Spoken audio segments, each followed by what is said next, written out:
अपने परोपकार का पात्र अच्छी तरह चुनो और तुमको अपने परोपकार का धन्यवाद दिया जाएगा। यदि तुम भक्त मनुष्य का उपकार करोगे तो तुमको उससे या सर्वोच्च प्रभु से पुरस्कार मिलेगा। जो बुराई करता रहता और भिक्षा दान करना नहीं चाहता, उसका कल्याण नहीं होगा, क्योंकि सर्वोच्च ईश्वर को उससे घृणा होती है और वह पश्चातापियों पर दया करता है। दयालु मनुष्य को दान दो और पापी की सहायता कभी नहीं करो। भले मनुष्य को दे दो और पापी को अपने यहाँ मत ठहराओ। दीन का उपकार करो और विधर्मी को कुछ नहीं दो।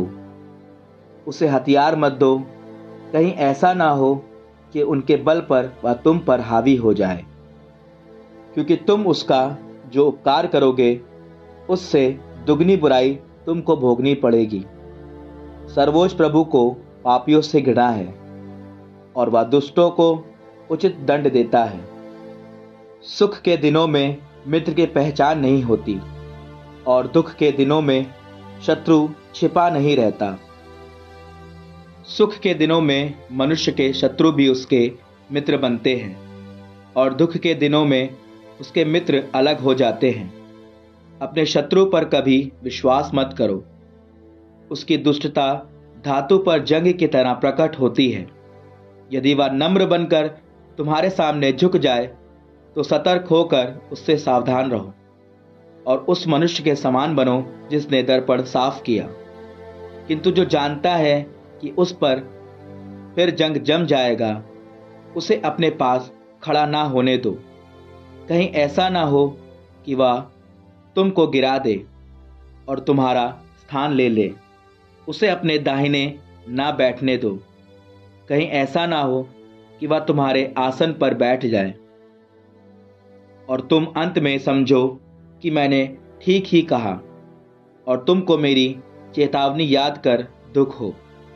यदि सांप सपेरे को काटे तो उससे कौन सहानुभूति रखेगा, या उन लोगों से जो हिंसक जानवरों के निकट जाते हैं। यही दशा उसी की है जो पापी की संगति करता और उसके पापों में फंस जाता है। पापी थोड़े समय तक तुम्हारा साथ देगा, किंतु यदि तुम्हारी स्थिति डावाडोल होगी तो वह नहीं टिकेगा। शत्रु के होठों से मधु टपकता है, किंतु उसके हृदय में तुमको गड्ढे में गिराने का भाव है।